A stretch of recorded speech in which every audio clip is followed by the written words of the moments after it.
chance you can do something amazing to feel your passion blazing and shine. Paint with every vision, dance in new directions, explode to new heights in your mind. I will rise up with you today. Lift up my voice and boldly say, we are the ones we've been waiting for.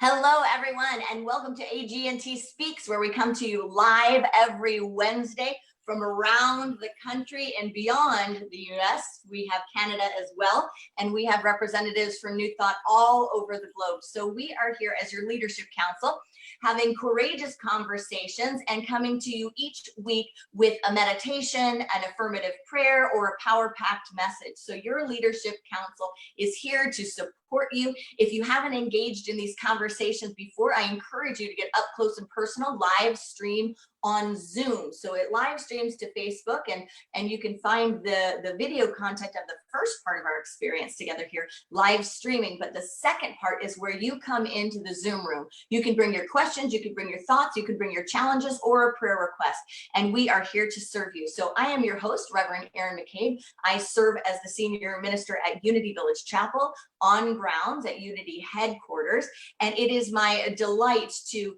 come to you with these conversations to awaken mindfulness, to cultivate care, and to inspire action.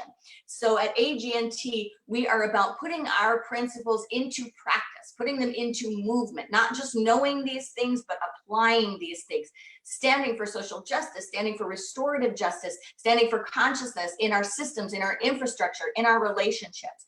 So it is a great conversation to be a part of, and I thank you for being here today. So I want to welcome a special council member today. This is Reverend Edward Viljoen, and he is a minister in the Centers for Spiritual Living. And not only is a minister, but he's recently taken up the mantle of being the spiritual leader of the whole organization, Centers for Spiritual Living. So that organization honors his history, his practice, his consciousness, and has asked him to step forward after the Reverend Ken Gordon had his retirement. And so Reverend Edward stepped forward to take on that mantle. And he is also at the same time the spiritual leader for the Centers of Spiritual Living in Santa Rosa. So he has two roles that we know are working together for harmony and powerfully adding to the consciousness on this planet. So I am so delighted to have you with us today, Reverend Edward. So what do you have for us for our conversation today? Oh, good morning, Erin, and thank you so much, and greetings to our viewers. I'm really honored to be here as part of the Association for Global New Thought and as the spiritual leader of Centers for Spiritual Living. And there's a lot going on in the world right now. There's a global inquiry that's arising right now that is compelling us to look at racism in what I think is an unprecedented and very real way. And there's no way not to think about it, not to talk about it, and not to apply spiritual truth to it. Recently, my colleague, Dr. Sheila McKeithen from the Universal Foundation for Better Living, also a member of AGNT, we had scheduled some time together to be online to have a conversation about the pandemic. Well, we started the conversation and we never got around to talking about the pandemic because we had to talk about what is happening now and how spiritually minded people can respond, might respond and act. You know, in Centers for Spiritual Living right now, a landmark moment in our history is taking place. Just last week, it started. Some 150 white and white identifying ministers of Centers for Spiritual Living joined in groups, and the groups are called affinity groups because of they are for white and white identifying people. And they joined to work through Layla Saad's book, Me and White Supremacy. Now, more of these groups, these affinity groups, are being rolled out from Centers for Spiritual Living for members, for spiritual practitioners. And the same thing is happening in local communities throughout New Thought. Even some local libraries are hosting similar book study groups for this topic. And there's power in doing the work in a group, and anyone can do the work on their own too, just following the prompts of the book. It's beautifully laid out. And for anyone who is not familiar with the book, it began as a 28-day Instagram challenge, inviting white people and people who identify as white through a series of prompt questions to examine whiteness, privilege in themselves, and to look at conscious and unconscious damage to Black, Indigenous, people of color. Now, I'm doing the book study with my colleagues, and I'll tell you this: it's painful to sit honestly with questions. Like, an example of one question is, how does your white fragility show up during conversations about race? Do you fight? Do you freeze? Or do you flee? So as I work through the prompts myself, I notice that I have to patiently and gently bring my mind back to the subject, to the work. This is no time to flee.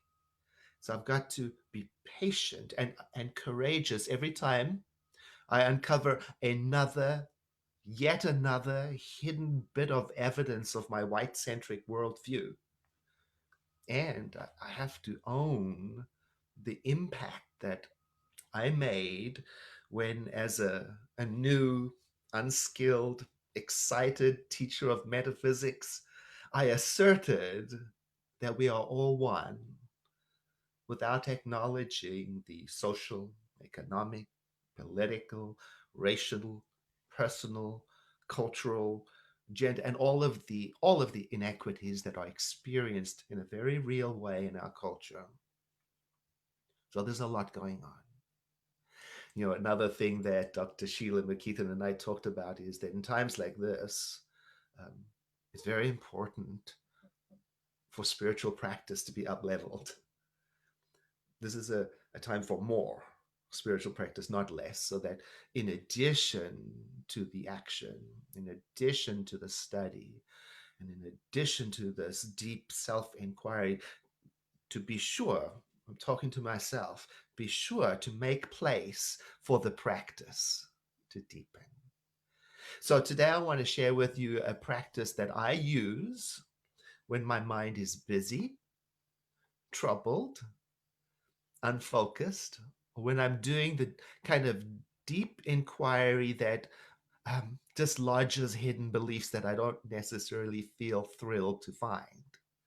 So one of the practices I do is I read something like a meditation to keep my mind focused, and I bring my attention to the words on the page with loyalty, bring it back with patience and kindness, pausing now and then to consider their meaning. So today I'm going to share with you my all-time favorite meditation from the founder of Science of Mind, Dr. Ernest Holmes. It's perfect for these times. It's on page 549 in case anybody wants to look it up in the Science of Mind textbook.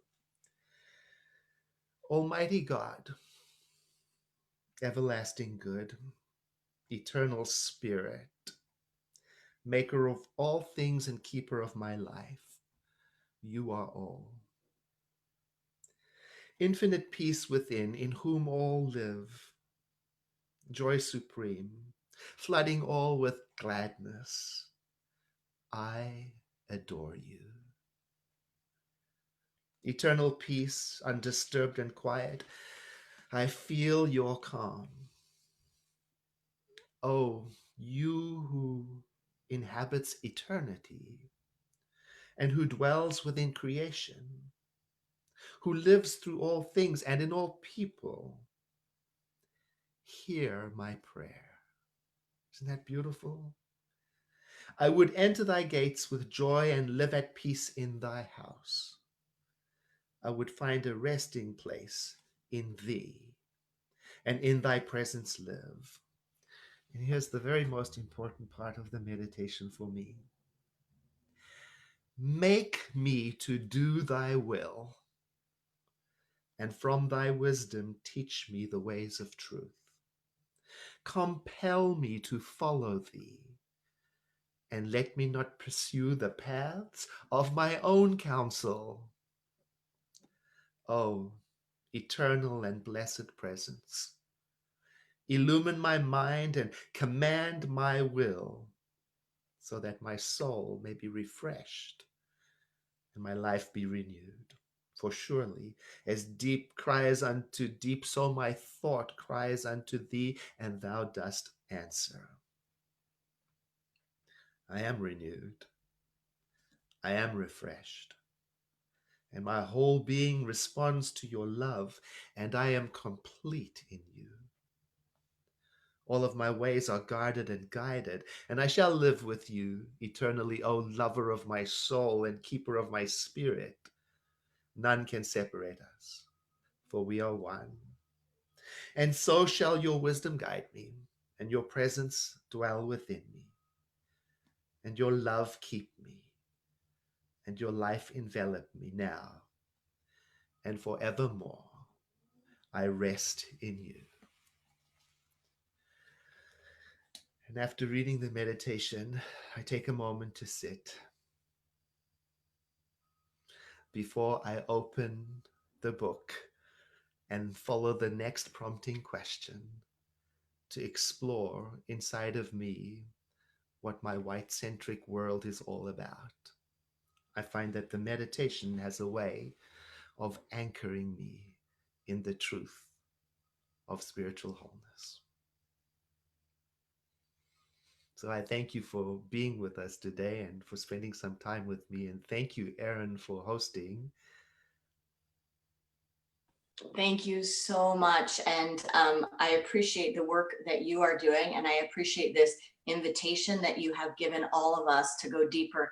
I know that I am receiving so many messages from people saying that they are now in meditation groups. They are now in study groups. They are now watching films. They are now reading books that they hadn't read before because people's energy and their hearts are open and they are wanting to do the deep work that will heal systematically what is up for us to be healed.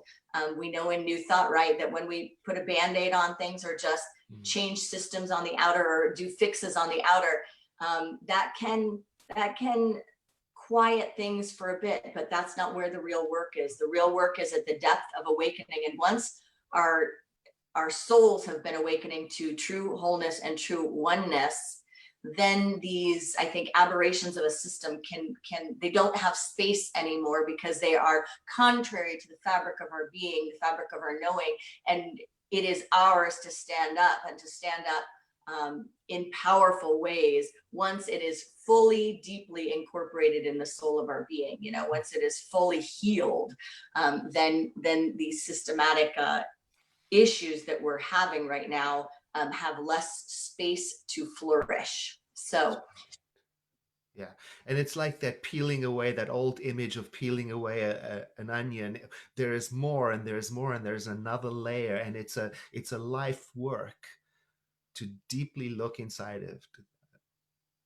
very good, very good. Thank you so much for that sharing, for that meditation, and for that message. So if you are live streaming with us, you can hop into the Zoom room. If you would like to have an expanded conversation, bring your thoughts, bring your awareness to this conversation. So I invite you to just follow the links that are posted below and hop on into the Zoom room where we'll continue the conversation.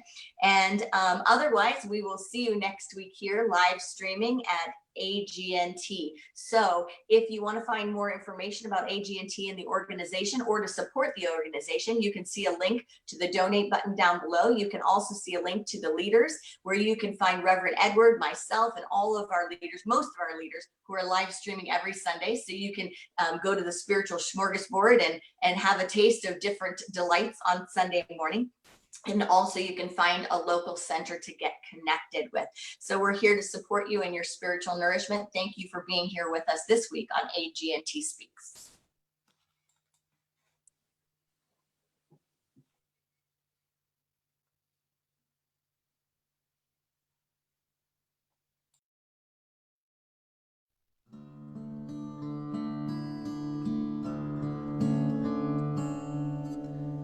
Hello, my name is Edward Viljoen. I'm a white American born and raised in South Africa, a country where racism was once institutionalized in an unjust system called apartheid. I have seen what systemic racism does to a people and a nation. It rips us apart. That is why I join my voice to the chorus being heard around the world. Black lives matter. And not only do they matter, they are sacred. Centers for Spiritual Living has a vision of a world that works for everyone. The purpose of a vision is to inspire us to move beyond the way things are. And right now, we have the opportunity to embrace an important and compelling conversation about moving beyond the way things are, to end racism in our world. So I stand with all spiritual and secular groups that are working toward diversity, equity, justice, and inclusion. And again, I affirm, Black lives matter. And not only do they matter, they are sacred.